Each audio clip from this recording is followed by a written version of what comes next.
The opinions expressed in the following program are not necessarily those of Eastlink Community TV, its sponsors, or partners.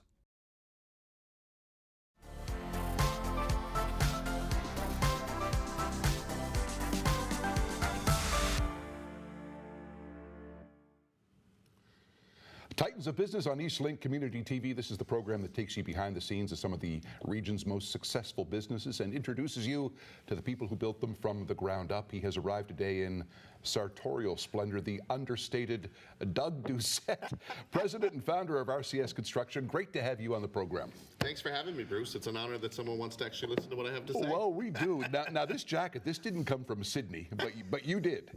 And legend has it that even as a little boy, you had an eye for making a buck. Yeah, always from probably the age of 7 or 8 years old, growing up with an entrepreneurial mom, I knew I would be driven, and going out and making that $5 a hockey game and driving hockey pools in the neighborhood and mowing lawns was a thing. You were like 5, 6, 7, 8 years old, something? I would have started probably at 7, I would say, when I first started selling pools, and then it was just into mowing lawns and doing some lawn maintenance, and then the flea markets was a good gig, going to the mall on Saturdays and Sundays and selling whatever you could, and I just had the entrepreneurial bug at a very young age. You were a serial entrepreneur at like age 7, 8 years old. I would 100% say I wanted to be. I knew what I wanted to be. I knew I was going to run business. So. What did you get from watching your mom do her thing? Mom had 7 kids, so I don't even, most people can't even get their head around 7 kids today. But she also ran a significant size business. I think in 1972 they had 50 trucks on the road. It was a plumbing and mechanical company. And she would go work often 10, 12-hour days, and then I would watch her iron clothes and make lunches, little brown bag lunches for 7 kids every night before she went to bed. So pretty driven lady, I would say. Hard work, right? Incredible hard work. Hard work. Were you a good student in Sydney, in the elementary school system?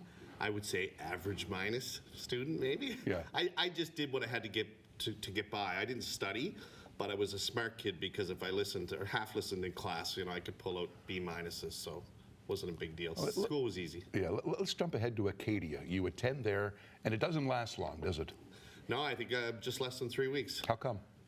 I went there knowing that my girlfriend at the time was pregnant, but nobody else knew, and I just felt that dropping out and going and getting a job in the big city and taking care of a family was the right thing. But I was still 18 myself, so I was a kid at best, and it was tough. 18 years old, huh? 18, yeah. You moved to Toronto, and your life really starts to spiral a bit, doesn't it? Yeah, because I don't know how to deal with it.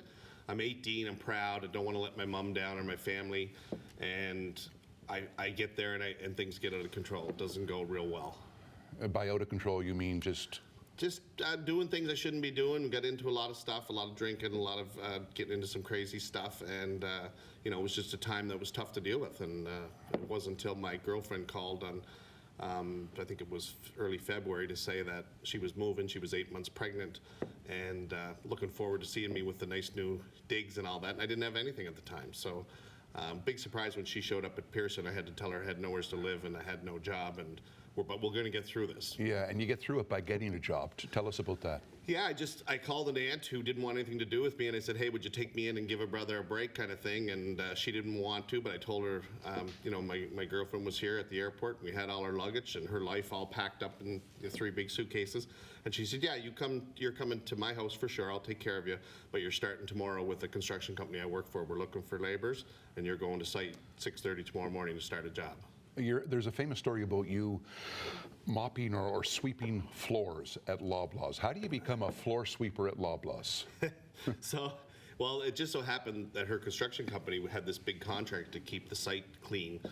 It was a 100,000 square foot Loblaw warehouse, so not directly for Loblaws, but I landed on that site the first day, and the guy told me, look, your job is nothing but to keep the floors clean. You sweep every day. I expect to get the floors clean no less than 3 times a day, and that's your only job. So don't worry about anything else. So, God, I got into it, and I'm sweeping the floors, and one day I'd go down one line and come back and do the other. The next day I would do 3 sweeps straight across. So I was always challenged to do it, see if I could get more done every day. One day I went home and made a jig so I could put 2 brooms together and have a swath this wide. So I was just kind of a goofball to see how I could do better, and that's really how my whole life was. Always thinking how I could just be a little bit better tomorrow. You were going to be the best sweeper you could be, right? I was going to be the best sweeper I could be. Tell me about a guy named Stan McCutcheon and how he kind of turns life around for you. Stan was actually, I was working for a government program on this job, and Stan's company was also working on the same project, and they recognized that this kid, you know, had some energy, was a little driven, so they took me under their wing and hired me. And Stan personally took me under his wing. He was very impactful at a very early age for me. He saw something, maybe a third son that, you know, he had two boys that worked in the company that weren't doing exactly, you know, they were rebels, to say the least. And here's this kid that's driven, inspired, and I think he just said, hey, this, you know, maybe this was my third son, and I'm going to do everything I can to give him a break. And it goes back to, we talked before about the harder the work, the luckier you get. That couldn't be any truer. Yeah. You're huge on that, aren't you? Hard work, yeah. Hard work, and in today's environment, hard work gets noticed. Like, you don't have to do a lot to get noticed today. You know, we hear all the time we're excited people just show up today. So if you're a hard worker, you're going to get real luck. Hard work puts you where good luck finds you. That's one of my favorites. Yeah. So you come back to Nova Scotia, and RCS comes to the fore not so long after you arrive back. How does that happen? Just, you know, three guys working up in Ontario. We had evolved to working in the grocery industry over the 10 years we spent in Ontario. And I was with two other guys from Ontario. We moved back to the East Coast and said, shoot, you know, if we started our own company and started building grocery stores, we'd be really good at it, because we had 10 years under our belt. And we got a meeting with Sobeys, and we were declined immediately and said, you're a 3-week-old company. Why would we hire you? Come back and see us in 5 years from now. So we were devastated. Do you have offices or anything? Or? We had an office. We had old slab doors on milk crates. We had a fax machine that was the size of this table. It took two guys to lift it. And we would get so excited when we saw the first piece of curly paper roll out of that machine. It was a big thing, as you know, back then. But yeah, no, we were devastated. We had put all our money in. We took money out of our homes and every penny we had into the business, and we had no clients. Tell me how Pete Luckett comes into your life and how he kind of tested you before hiring you. So Pete, the boys say we're back. It's a Friday afternoon. The boys are like, what are we going to do? And we start, you know, drumming up some ideas and strategizing. And somebody says, this Pete Luckett's going to build a grocery store in Sunnyside Mall. Doug, you got to find a way to go meet him. So off I go, make some calls. He didn't really want anything to do with me, but he said, come see me next week at 4 a.m. He said, I do my orders. That's when I have a coffee, and I'll meet you. At 4 a.m.? Yes. And I'm like, okay, I'm kind of thinking, this guy's a bit of an arsehole. But anyway, things like, 4 a.m. I go down. He's too busy to see me the first day. Come back tomorrow, young fella, and we'll have a good chat. 4 a.m. again? Yes. So back I go again. Back in, and that was when his day started. He would have his coffee from 4 to 5, and that was when he was willing to see me. So this day he pulls out the plans, and it's just a basic piece of graph paper, and he's kind of designing his own store before he gives it off to a design team. And I had a lot of advice to give him, because I had been working in the industry, and I think I knew the lingo, the grocery lingo, and I knew about refrigeration and all the stuff that goes into a grocery store, which is fairly complex.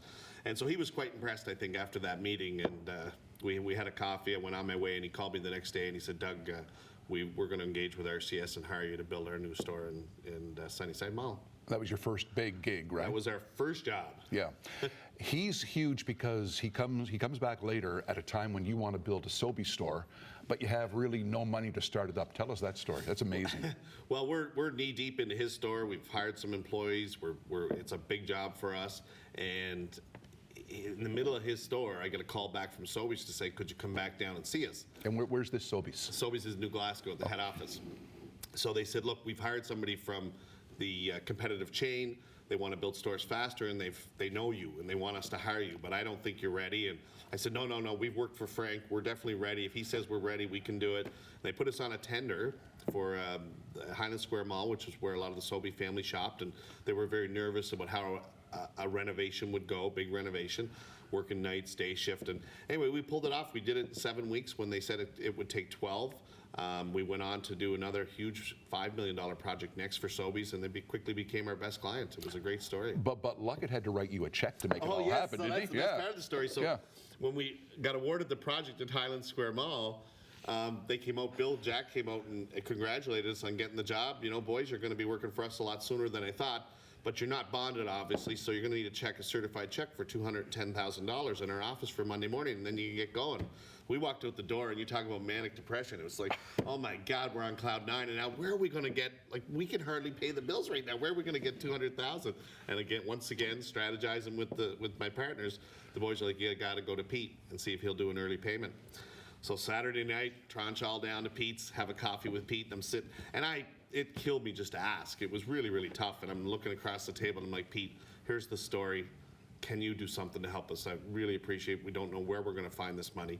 And he literally pulled a checkbook out of his pocket. He wrote a check for $210,000, and he said, you deserve it. You're off to the races. You're going to do wonderful. Man, did he believe in you, huh? He always believed in me as much as I believe in him. Yeah, great friend to this day? Yeah, would have visited him recently down the Azores. He's got a new little resort in the Azores, so was down to see him for a couple of weeks and probably go back just after the new year. And he continues, like, Pete will always say, well, I learned more from you, Doug, than you taught me a lot as well. So, but I think just to him and I, when we get together, we created an energy that fed off each other, and very inspirational. Had the biggest impact in my life was knowing Pete Locker. Let's chart this for a second. You're 18 and your life is spiraling out of control in Toronto. You're a mess, Yep. Okay? 10 years later, at the age of 28, you're building a Sobeys store in Nova Scotia? Yep, $5 million project. It's a pretty good decade. It's a pretty good decade. Yeah. It was. What does RCS stand for? Retail Construction Specialists, because that's what we wanted to be, so we thought this was really simple. Retail Construction Specialists, we're the guys that come in, work nights, do renos, but we quickly realized that people wanted us to be more. They wanted us to build buildings. They wanted us to be partners with them for long term, so we changed the name to RCS Inc. just for that purpose. RCS at one time was 3 guys on milk crates in an office. You got it. How many is RCS now? Today we're just north of 150 employees. We'll do 135 million in sales this year, and we have an amazing leadership team. I have people around me that manage the company, allow me to do a lot of other things. A really extraordinary group of people. And you have properties in what parts of Nova Scotia? We have properties all over Atlantic Canada, all 4 Atlantic provinces. Yeah, so things have gone well. Things have gone well, yeah. Yeah, you're going to take us after a break to one of your favorite new builds, right? Yes. Ronald McDonald House in South End, Halifax. Excited to share. Yes, indeed. Doug Doucet, our guest. He's the president and founder of RCS on Titans of Business, Eastlink Community TV.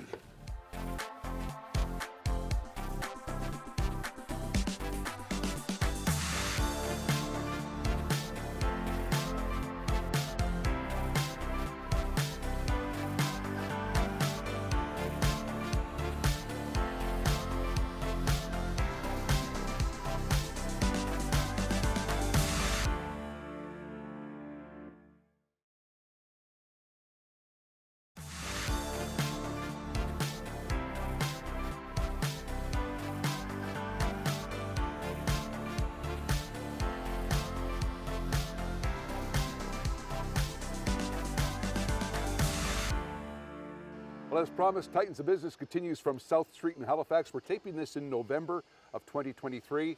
That is Ronald McDonald House under construction. It's being done by RCS, your company. How did you get this one?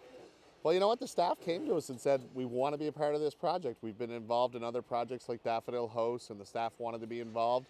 And when they want to be involved, we go to tender. We have to tender against other competitors, but they take an interest in the office and they say, we're going to get this one. And they put a lot of energy, and we won the tender. Nice stuff. In general, how do you secure a client and secure a deal in this business?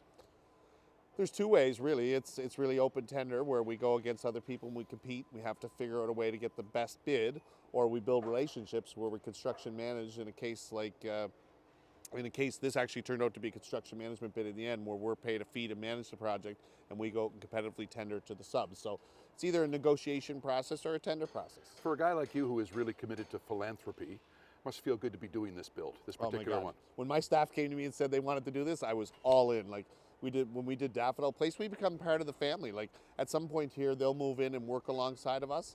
And our team are so empathetic and so engaging that they enjoy working with Ronald McDonald's team, and we'll become part of the family until it's open. Well, why do you think you're of the sort that when you made your first dollar, you were so willing to share your first dollar? I think my mom always taught me to give back. It was just one of the traits we grew up with, and you had to do what you could to help people. And I believe I always came up with this line that you gotta give till it hurts. And whether you give by going to a soup kitchen, or you give money, or you give your time, you just give till it hurts. 3 employees you started with at RCS, now you have around 150. Of those 150, how many have been with you for a long time? Oh my goodness, a majority of those employees grew with me and have been here a long time. Matter of fact, we just renamed our boardroom the Butler Boardroom, and it's employee number 1, Floyd Butler, who followed me from Ontario and was the first employee on the payroll. He became employee number 1. He passed away last year of a massive heart attack, but we remember him now on a daily basis as we see his beautiful picture on the boardroom walls. So, What do you think the secret is to employee retention? I think it's really simple. You just got to care. You got to take care of people. You got to be truly empathetic and engaged with your staff and build relationships constantly. I want to ask you this one. You would think with all of the construction going on now in Nova Scotia and the city of Halifax, this would be the easiest time to be in your business. Is it the easiest time ever? Absolutely not. It's the toughest time. It's the toughest time I recall in the 27 years we've been in business. It's just, I love happy customers, and it's very hard to keep happy customers with so many unknowns. The world is upside down. We went through COVID. We went through all the trials and tribulations after, and the industry is changing. We're directly in front of us. It takes longer to do jobs, and it's really hard to manage the client expectations. So it's tough times. Is it coming back around, do you think? I think we'll figure it out. We're a very nimble industry, and I think like we did through COVID, we figured it out, and I think we'll figure it out. All right, listen, we'll take one more break. We're on location at Ronald McDonald House. We'll head back to the studio, talk about the legacy of RCS with its president and founder, Doug Doucet.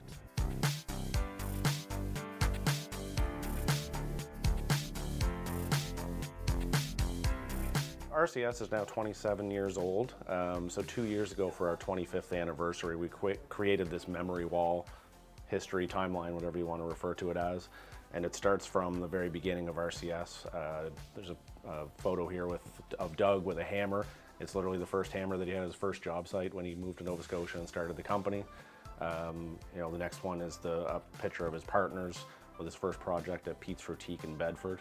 We have pictures of our first 3 employees on the wall, which are 25 years plus. Now this building was created in 2004, so we've been here for 19 years. And being we're a construction company, people do always comment how old is the building because they feel it's not a lot newer than it is in terms of the age. So we just created this timeline to give milestones of everything that's happened over the now 27 years with RCS. Floyd was one of our first employees. He hit the 25-year milestone. Unfortunately, he passed away recently. So we did dedicate our upstairs boardroom to him. It's the Butler Boardroom. Floyd was a carpenter with Doug from the beginning. Floyd lived in Newfoundland, but traveled across Atlantic Canada supporting RCS on our projects. The best craftsman that we've had. People rave that he did the work of 2 people plus on our projects, and Doug was friends with him, not just an employee. So we dedicated the boardroom. There's also a Maple Leafs jersey in the boardroom, signed by one of the winning teams, and that was dedicated to Floyd. It was his favorite hockey team as well.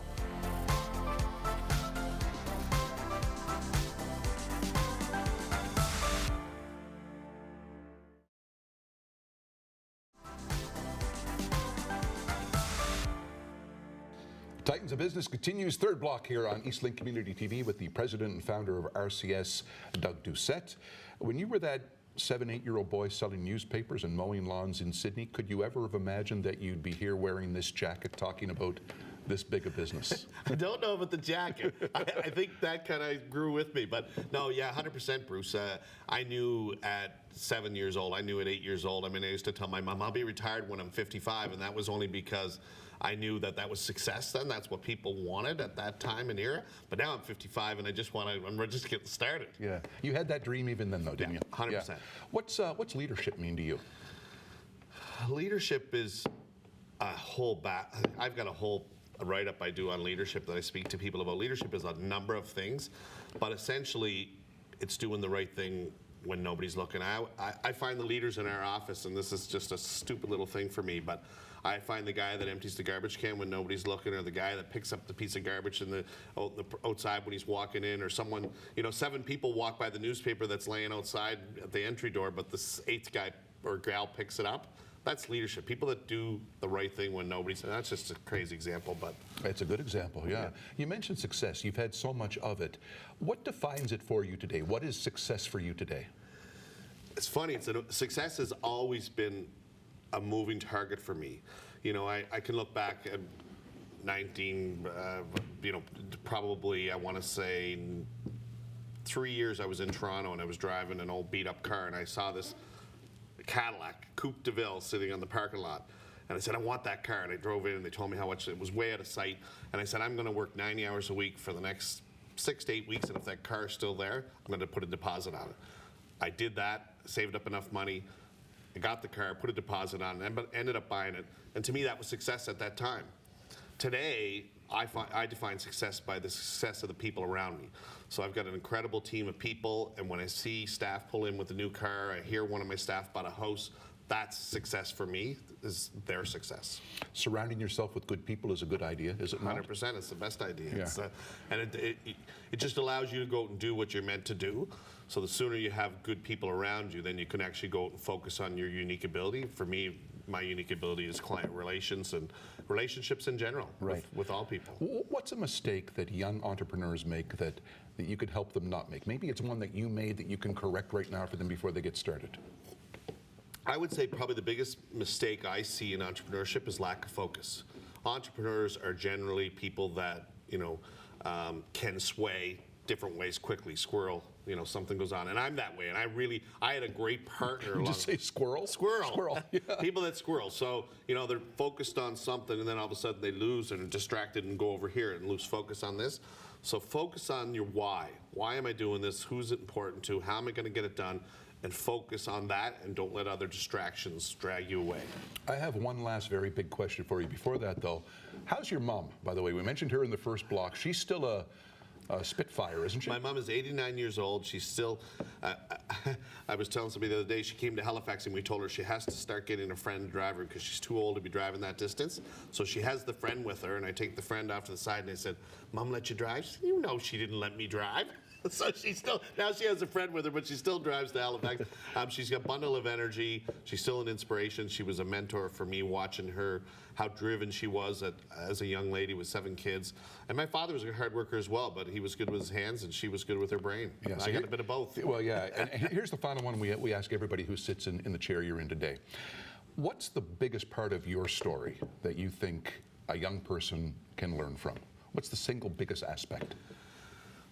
I'm going to go back to, and I hate to use the cliche, but the harder I work, the luckier I get. In today's environment, you get a star for showing up. So if you want to work hard today, you're going to be recognized. So work hard. You're going to get more breaks with the harder you work. It's that simple. I don't want to make it any tougher. If you have a little bit of talent and a lot of work ethic, that's it, right? You don't even have to have that much talent. I don't think I'm a talented guy. I think I've hired a lot of talented people. I'm a driven guy. I'm a visionary. I wouldn't say I'm talented. I'm average at best. I'm that B- guy when it comes to talent. But I recognize good people and I recognize what they bring, and I think that's really the most important thing about entrepreneurship. And the final one for this show, where did you get the jacket? Where the did you buy jacket that? came from Saks off of Fifth Avenue, and I bought it in Florida. I saw it. I don't think I'm a flashy guy. I like flashy things, but I really don't think I'm a flashy guy. But if liking flashy things makes me flashy, maybe I am. That was a very understated appearance. Great to see you. Doug Doucet, our guest, the president and founder of RCS on Titans of Business on Eastlink Community TV.